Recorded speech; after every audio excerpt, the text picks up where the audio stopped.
Okay,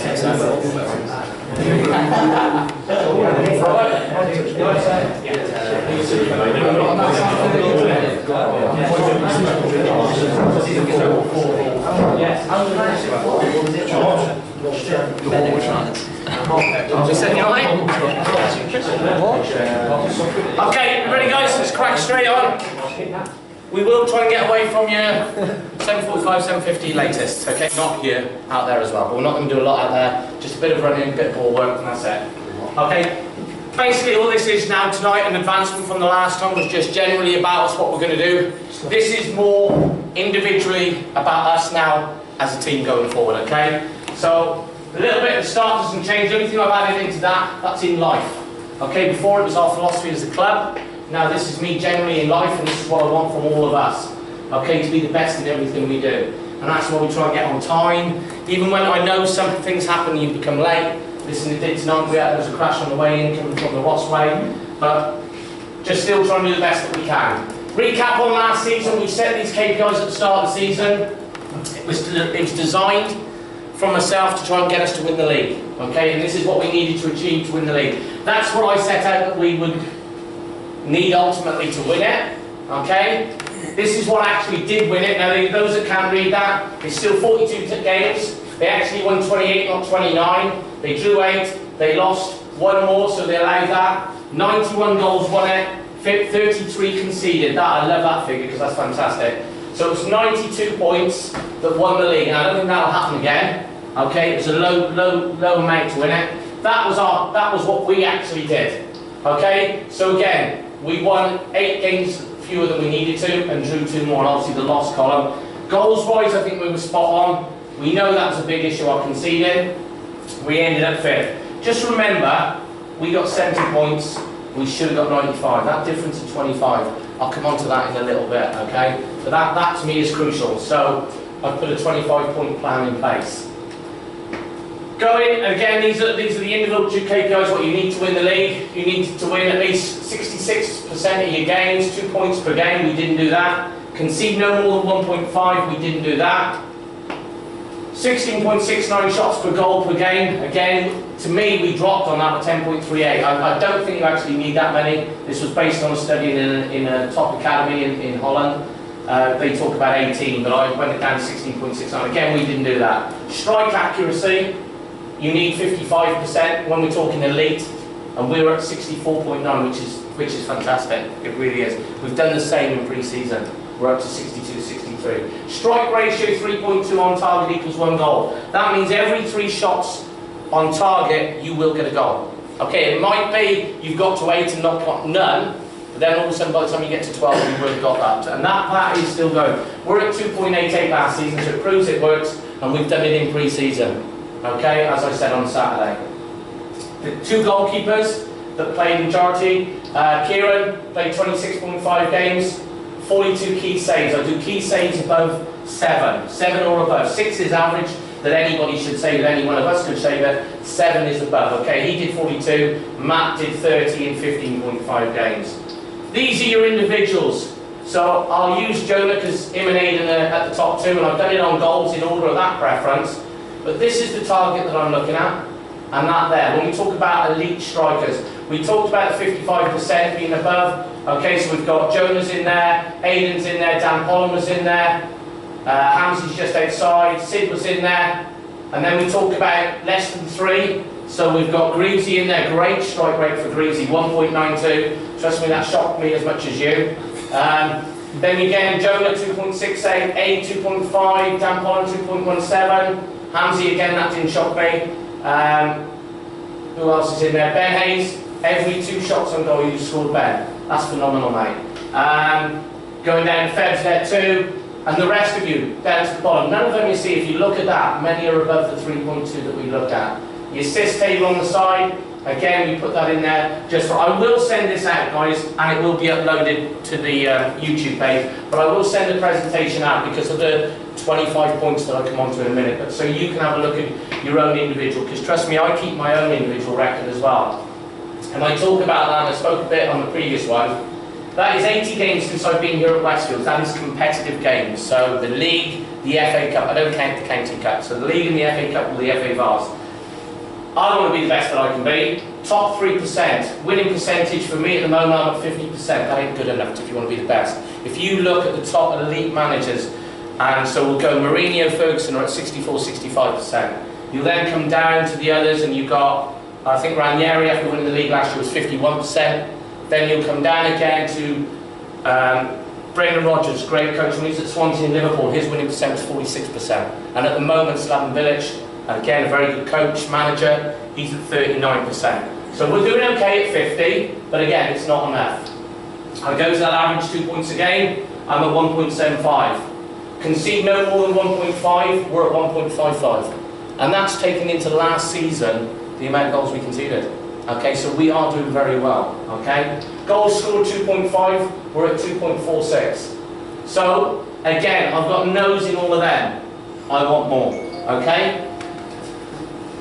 Coincidence or not, some of you will have seen this before, I've shown this plenty of times because I think it works. If you have the alphabet, put them all up and you put a number under each of one. So for example, K equals 11, R equals 18. If you put the word knowledge in, which is what we all need, okay, you get 96%, okay, which ain't bad. If you put another word which is great, which is hard work, which is what you're putting in, it becomes 98%. We're nearly getting to where I want to be, which is 100%, okay? So if we put the word in, attitude, put the numbers underneath, it equals 100%.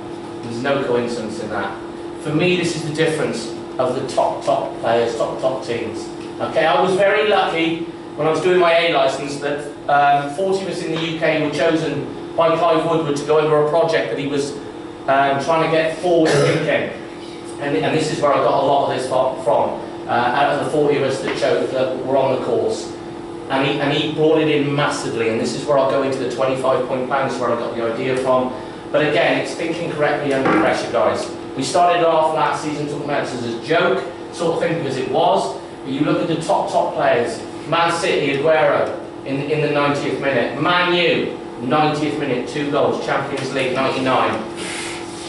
I know, trust me, I hate putting all this up. Gerrard, okay, last minute against West Ham, FA Cup. The top players can do it, okay? Johnny Wilkinson, that was no coincidence. They got the drop goal within 33 metres. That was no coincidence. They had a ruck about 38 metres, just further back.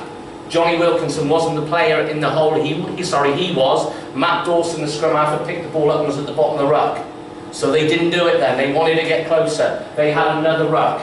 They went further, that time Dawson comes around and becomes the man to deliver it to him.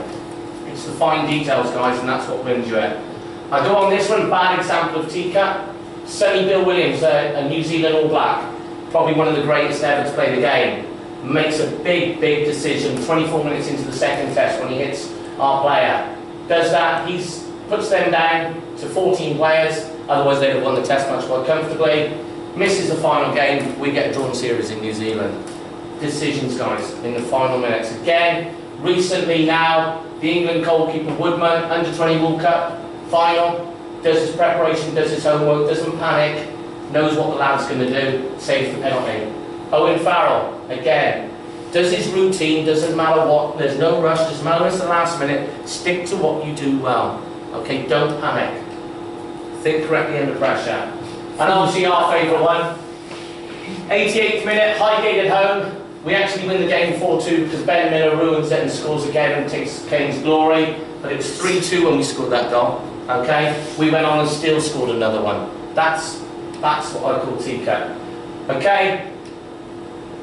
This is the 25-point plan. The difference between finishing 5th and finishing 1st. I'll try and rattle through these quickly again. Like I said, I'll email you the presentation so you've got them all out there. Okay? Great people set great targets. Aim for the shirt button and you miss.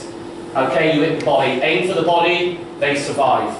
Okay, so be the best. Aim for number 1. If you don't quite get there, you might get 2nd or 3rd. But if you aim for mediocrity, then you become lower than that. Team KPIs, we've decided them as a management staff in terms of what we need at the moment. We're using one in there that's turnovers in the final 3rd. A set play one, which I'm going to bring out tonight. Throw-ins in the final 3rd on Saturday. We gave away 7 times. Throw-ins, 7 times. That's a set play. Okay, so that to me is big.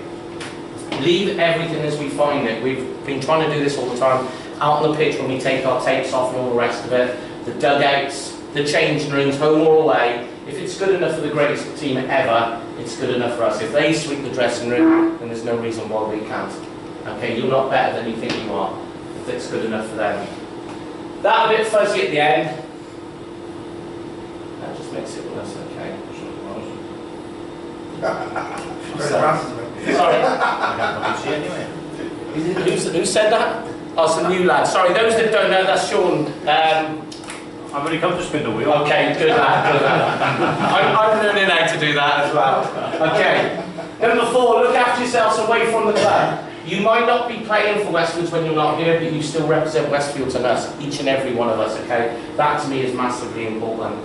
Number 5, no phones used 90 minutes before kick-off. They will be in your bags, I know they're all there, guys, but the reason I put in that is I want us to be focused. The minute we're focused, the minute we go in the change rooms, have a bit of banter, have your fun. The minute we come in at 10 to 22, that's it. You don't need your phone then, unless somebody's on call or whatever. Obviously, other circumstances, I'll live with that. Total honesty, whatever it is, we will find out.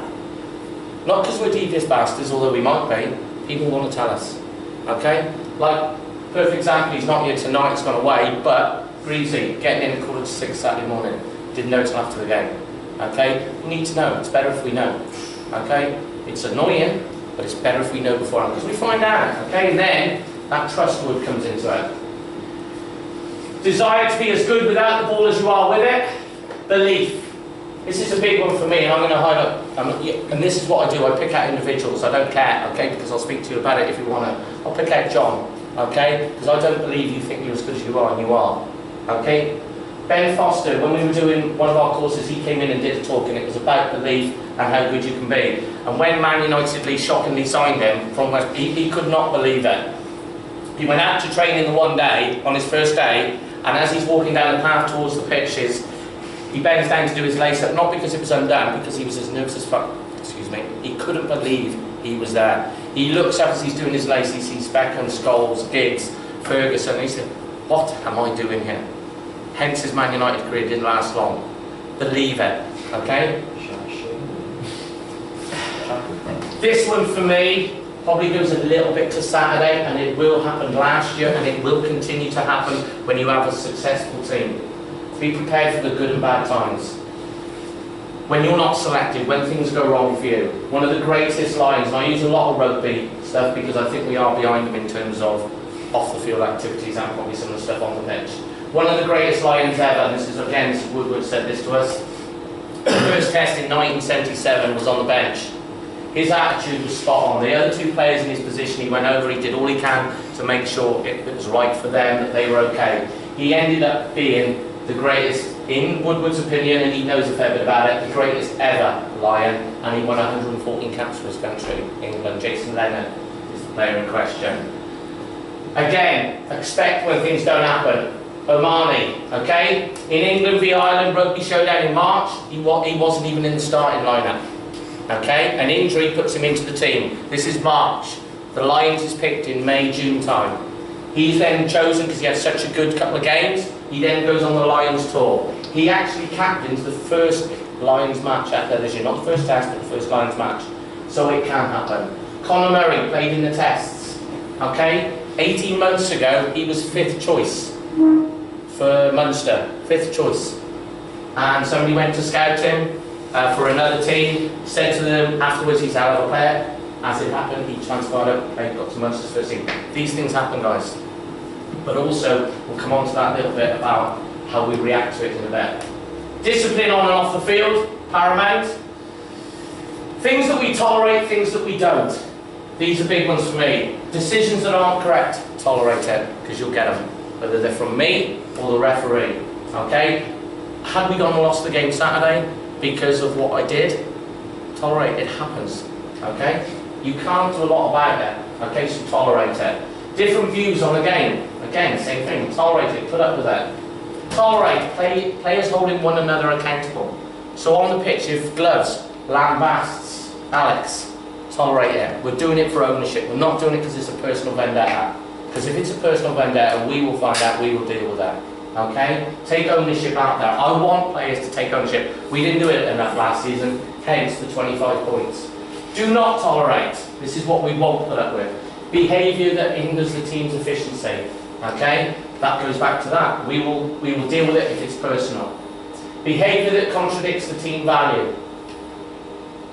Going through the motions, mentally, you know, just putting it in because you think you should do. Training, warm-ups, cool-downs to be done, beneficial of the team ethos that we're trying to create. Set plays, names, not hand signals. Every player must know them. Again, tonight, we will go out onto the pitch and we will walk through some of the set plays. Okay, we will do the throw-ins out on the pitch because I think it's important that we equate to, and I think what we ought to do on a Saturday probably is actually when we talk about set plays, is actually walk through them. Listen, the other team might watch you, don't really matter, because if you do it correctly, they ain't going to stop it. But it gets us through. One thing I was taught was visually put it in your mind. You know, the night before a game, if you go to bed thinking bad things are going to happen, well, what if that goes wrong, what if that does this, don't do it. I had a shitty farm audit I had to do today, a bit like Ofsted coming into school. And beforehand last week and that, you're trying to prep for it, you think, well, what if this does? Think of the positive things, visualise good things. We'll go out onto the pitch and visualise the good things. Hence the set plays, the names, not hand signals. Prepare for any scenario. This is what we try and do in training. Don't rely on the instinct. We got called it in when we were coaching, don't coach by the seat of your pants. Yes, some things are off the cuff, but be prepared for any scenario. Okay, that's why we do it in training.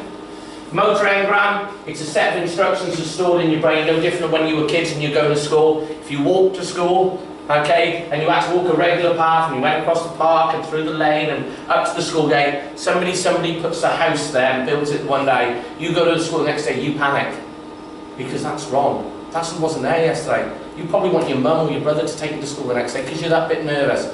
These are what we talk about, our motor engrams. We need to store them in. That's why we talk about with the TCUP. Everything in your brain is stored, so we don't need to panic.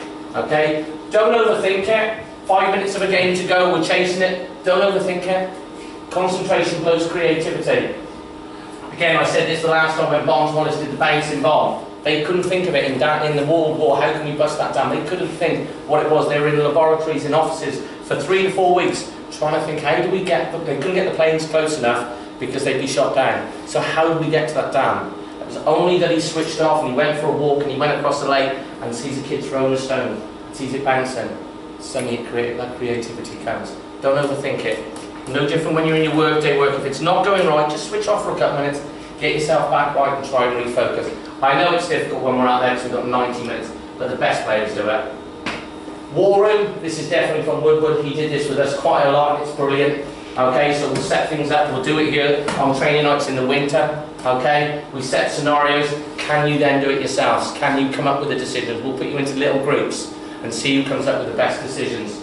And they might be the correct decisions, and they might be what we thought of, but they might be something that we might need to work and try on. Okay, we haven't got all the answers. Match days TCUP. I said about, you know, the other players take the best time. This year at the end of the rugby, to qualify for the final, Exeter, not going to beat Saracens, no way. They get a kick in the last couple of minutes that will put them into the Twickenham final. Henry Slade's going to take it, very good player, but he's not elite, not the top end. Couple of minutes to go, was less than that. This kick with whistle would have gone afterwards. If he kicks it, they go through to the Twickenham final. If he doesn't, they don't. He doesn't panic. He even throws a piece of grass up in the air and watches it come down, checking the wheel, everything going on around him. He just goes up and arrogantly knocks it over. He said he's done it millions of times in training, putting it into that test atmosphere. Okay. Talk about cricketers watching something this week. And they talk about the elite players. Elite players can probably face a 90-mile-an-hour ball and make a decision as it leaves their hand. An average player will face one probably about 45, 50. We would probably face one probably about 20 mile an hour. That's the difference. Channel the pain of losing. Losers become winners. Okay, do it with class and dignity. I've mentioned it. These guys have mentioned it. We were 8 minutes away from the second round of the FA Cup. We all were. That pain still hurts. Okay, because we know we were good enough. Okay, channel that. Don't be afraid to lose. Okay, because you do, but do it with dignity. On Saturday, and listen, sometimes you will lose it. Okay, absolutely 100%. And Saturday, I bit back at their bench, and one of our players told me to calm down. Okay, and that's fine. what was happening was their bench was giving us a lot of shit, and a lot of shit about our players, saying, oh, well, they're shit, you're shit, and oh, what team you on, and all the rest of it. And I just turned around and I said, yeah, I'm not shit with a 3-0 up. And Alex said, no. And I love that, that's great. Because some of us you can do. Okay? Profile player meetings as the season goes on, 1v1 meetings with players. For example, I'll use Feds, he's not here tonight, I wanted to have one-on-one with him tonight. You know, on the reason it's the difficult thing when you leave a player out on a Saturday, to be honest, I probably tried to explain too much to him. I'm better off just shutting up. I should have just said, you're not in the starting lineup, I want to give you the respect of attending before I go in and announce it. I gave him a couple of reasons, he'll only remember one of them. I've been in the position that he was, and you do, you're like, oh, you're down, you don't want to know the rest of it, so you listen to one. But, for the next 20 minutes, all I was bothered about was worrying about Fabs. Like I said at the start, I want to be the best in everything that I can do, and I was worried I'd upset him, I'd hurt his feelings. My focus should have been on the 11 that was starting. For me, it wasn't, because I was concerned with what I'd done, and was it right, was it wrong. Instead of just saying it, getting on with it, and we'll have the one-on-one meeting. So I put goalkeepers, can they kick like Pickford? Phenomenal at it, can we do that? Certain individuals, we will talk about that, as hopefully the season goes on. Life, inevitably, you will be challenged. Defeated is optional. We can't change the cards we're dealt with, but it's how you play the hand that counts, and that'll be as we go on through this season. Team KPIs, the ones that we're going to highlight are the ones that we're doing at the moment, the passing tempo out of 5. We have done that one at the top now, the turnovers, which is great. The ones that are highlighted are always gimmies that we've got to do. Shots on goal, for and against, as we put up on the board. Crosses, for and against. 50% elite strikers, 60% is elite, 50% is average, elite strikers is 60. We've now gone into turnovers and midfield third, which is great, because we're only into one competitive game in 7 games, and we're talking about that already, which is fantastic. Okay, now our KPIs, our first 6. We did this at the start of last season, we didn't maintain it enough. Okay, concede no more than 1.5, passing tempo average of 7, crosses a minimum of 10 per game. Okay, number of shots a minimum of 12 per game. Strike accuracy at least 50%, elite 60%. 3 strikes equals 1 goal. To me, if we do that, you win the league. You will win the league. That is not easy to do. Saturday, Tuesday, FA Cup, FA Finals, Saturday, Tuesday, away at shitty places. It's not easy to do. It's up to us to focus it. After 6 games, sit down and have 10 minutes in here or whatever and just talk about it, whether it's slideshow or not, and just go through it, because it is important that we do it. First 6 league games, those are our opponents. This is what we need to do. Okay, and it's hard last season, because if you remember, after 6 games, that was 6 wins, 12 points. Went to the next one, 12 games. Okay? But again, we should have refocused, but there's a little bit of something else going on at the time. So I'll take that again. I'll take that again. Final one for me, we know where that is. Okay? Set plays. Before we go out there now, guys, I just want to quickly run through these. We know the Edo one, you all know it off by heart. Okay, now if I send these slideshows, there'll be no excuses. The YouTube page is that. I'll try and film the throw-ins that we're going to do tonight, okay, because I think they're crucial. I'll quickly run that Bever one, we know as well. Jacko one, we haven't done enough. I'm not going to worry about doing more corners. I actually do feel now, when we get a corner, that we have got a serious chance of scoring. I really do believe that. And I know Saturday that we did the Bever early doors, and then Gloves and Sice won it. What we need to do, that one needs to probably come into this as a set play, is when Gloves and Sice come up, because in fairness they will win that first header, or they will get something on it, we need a second player, maybe whether it's you, Sammy, whoever is around that group there, to feed off that. Not even go for the first ball. Don't even go for the first ball. Your main objective is the second ball, because they will win it. We probably need 2 or 3 bodies in around there looking for that second ball. Because to me, that one will give us that advantage. Because like I said, very rarely will the first phase header go in. And obviously the Guso one we haven't done. And I think that was our favourite to win it this season, in terms of number of goals. Okay? But again, we'll come on to that when we have more time. Defending corners, we've eventually got one up on screen now. Okay, but we all know roughly what it is. Player in the hole, Jonah in the hole then. And then player on the back post, obviously because it's that side. Players picking up and one up top, one on the edge. Okay? Defending free kicks, to me, obviously it's dependent on the keeper, but if it's in shooting distance, I want our 4 biggest players in there, because if he's going to shoot, he isn't going to clip that. All right, you need to leave, say, gloves or whatever out. But I want 4 players in that wall. Don't make it easy. Don't put a Reevy in there or myself, somebody like that. Okay, because it's a waste of time, isn't it? You'll probably be busy doing your marathons anyway. Throw-ins. Here's the complicated bit. Simple one, the first one. Okay, the one Sean has done before. Okay, whichever hand he holds the ball in. Again, every player should know it. But for some reason, this player's up there, that one's up there. Get together. Do you see the England women's team? No. They took that throw-in off me. Did they? And they did it every training, every game. Did they? And I can't remember watching a game and giving the throw-in away. Really? They'd obviously been and watched us for years. They absolutely, and I'm not surprised. But they obviously do it religiously and stick to it and remember it. I was last done. So Sean does have a say here this season, just so you know who he is, okay? Yeah. So it does work. It does work. Bev, yes. When we've only got one up front, yeah. Who goes in? Winger. Yeah. Winger on that side, whoever it is. So if we've got a Greasy up top, whoever. Greasy should be out of there.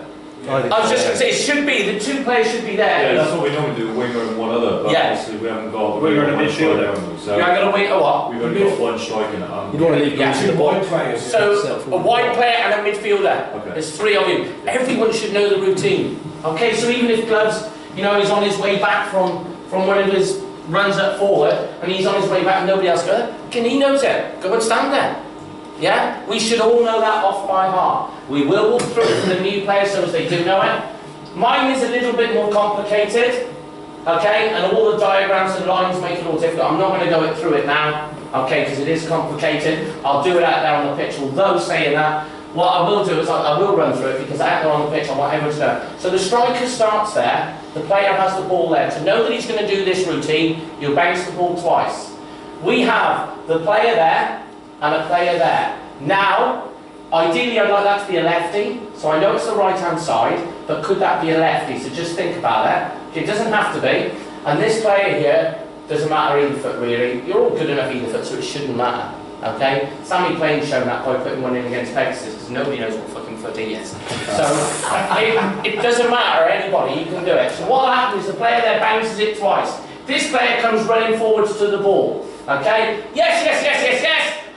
Sneak it in on. So he spins out. He gets out of there. Everyone else thinks, oh, they're not doing that one now. These 2 players then make their runs to do a crossover. He'll come towards the thrower shouting. He'll do the same. At the crossover point, this player then makes the decision where to throw it. Do I throw it inside, or do I throw it down the line? One of them will work. One will be an option. Because it might be on, because this player there might cheat and be lazy and not follow it. Okay? What is crucial that we clear off that space just in case? Because the player then comes down the line and then shoots inside for the throw in as a shot from there. If it goes down the line, cross into there, and these 2 players should be into those zones because of the crossover. That confusion will work. Does anyone not get that? Or please say now. We will talk through it out there, but does that relatively all it is? It's pretty basic, yeah? Free kick, essentially. Ben Morrison wanted one, so I thought this was pretty simple, it would suit him. Okay, and I noticed we had this on Saturday, didn't we? When we've got a free kick there, Gloves was on it Saturday, okay, and we didn't really know what to do, so we just lumped it in, you know. To me, I think it's quite simple. Let's play it into our striker's feet, and a midfield man will know the routine, they'll call it Morrow, so we'll stay out of there for the time being. Gloves then will drive it into his feet, 1 touch off, and I think it was Alex who shouted that to go around on Saturday. Get around there and hit it first time. It's just a simple one. But it gives us another option than just getting it there and look. Set it up as if you're going to go long, because everyone will go to the back post and drawn to that. You can even leave a small player in there. Because a greasy, they might think, oh, they're going to play to him. Not if they knew him, but if they did, they might think they're going to, okay? So we can set it to him. Free kicks. Okay? I've called this Anita because she runs circles around me, and this is what I want us to do. Again, off a set play there, something nice and simple. 2 players over the ball, okay? So it's on the left-hand side, so we'll say it's Craig, Ben Miller, okay, or Sammy Plain, whoever.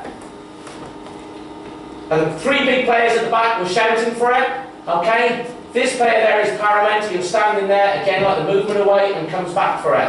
When he does that, this player starts to make his run. This player runs up, pops the ball off. This player makes the run around the ball. You might get one of them split off, but they won't track you run when you're running with it. Then the other player comes on and just strikes it. again, it's another tool in our armoury that we need, because at the moment, we're getting it, we're just lumping it in there. And like I said, we will not score from a direct line from there. Okay? And you know the one with gloves and whoever he takes to go that near post. Okay? But again, and I'm not being critical of it, but we don't score from it, do we? We didn't get one last season from it. We need to. Okay? Now, whether that's the delivery, whatever it is. Shit delivery, I would say. Sorry? Shit deliveries, I would say. Shit delivery. Okay. Well, their noses can't get any bigger to try and get on the end of it. They just need passing into that area, not bulleting into that area. Yeah, just put it into that area there. So when it's there, I'll work with you. just into that area. You'll be up on the sitting. That's it. Can the lights please, Sean? Yeah. Can I just say, boys, that Yes, please do. very before we go on out, obviously doing this type of thing takes an awful lot of effort, you know, and it takes a lot of downtime family, and it's appreciated. But what for you guys, it might seem like it's a lot of slides and stuff like that, but take the information on board, boys. There's a lot of effort goes into it, and there is a means to an end of it. This year in pre-season, the focus last year was very much 4-4-1-1, and we stuck to 4-4-1-1. Come rain or shine, okay, come the heavy grounds, come the heavy pitches. At times, you know, when we looked to try and change it, we didn't have enough of a change in the players that we had. The group of players we've got here now means that we can change to a 4-3-3, a 4-4-1-1. We can do whatever we want with the system. We've got the midfield players, we've got wide guys. Okay, everybody over 65 games will be disappointed. At the start of the season, when 20 players are fit, the biggest difference this year, 20 players we've got can all play. There is none that are going to sit on that bench that I would look round for and say, well, I'm not so sure about putting him on. I'm not so sure he should be starting. It's going to take a massive effort, guys, and it's the team that stick together, okay, can rain or shine, be prepared to change your system, and that's what we've done in pre-season since the Bishop's Cleeve game, and it's given you an undefeated run, but it may not be for every game, and the players we've got in here may not be for every game, but you've got to accept it sometimes, and I know it's difficult, but come the winter, when we've got 5 or 6 injuries, you don't want to be going away with a scratch 11. You want to be looking at the score sheet when you're sat at home in front of the fire, watching the Westfields come up on Twitter, thinking they've gone there with a strong squad. But you're injured, okay? And that's what I always say to players. It's not about the here and now, it's about what happens during the season. If you're going to be successful, the seasons we've been successful is we've gone right through the SIT team with 18, 20 players, accepting they're going to miss a few, and accepting they're going to play a few. And then when you get your opportunity, you just take it and you fucking maintain it. But if you come out the side and somebody else takes your place, it's part of the squad. It is part of the squad. Alright? And it is going to take that, guys, because 11 players, I've told you many, many times, the Pegasus of this world, the Lasker, the Wellingtons of this world, will all start off well, everyone's fit. It's what happens in the nitty-gritty months at Westfield's always, for 18 years, have maintained where we are. It's because you've got a good squad. This year, there's 18 really good outfield players. Okay, and 2 good goalkeepers. 18 players, is that enough? Probably not, as the season goes on. We're probably still maybe 1, maybe a strike or 2 light at the moment. But in terms of the general fucking players in here, the quality is really high. But also now we've introduced a second phase, you know, and a bit of extra, and a change of system. I think it suits them, you know. So really fucking be positive this season, because I've got a really good thoughts that if we really stick at it, accept you're going to come off, accept you're going to be subbed, accept you're going to miss games, accept you're going to be left out of the 16, because Saturday we might have 19 players for 16 fucking places. But we might pick up 4 injuries on Saturday. And then come the Tuesday, you get your chance. And that's how it's going to be, boys. Is that fair? Yeah. Come on. Okay. You want to take them for all numbers and then we'll back down here, yeah, boys, please? How are you? Yeah, it's getting there. You're a barrel. All round time. Fucking scared me.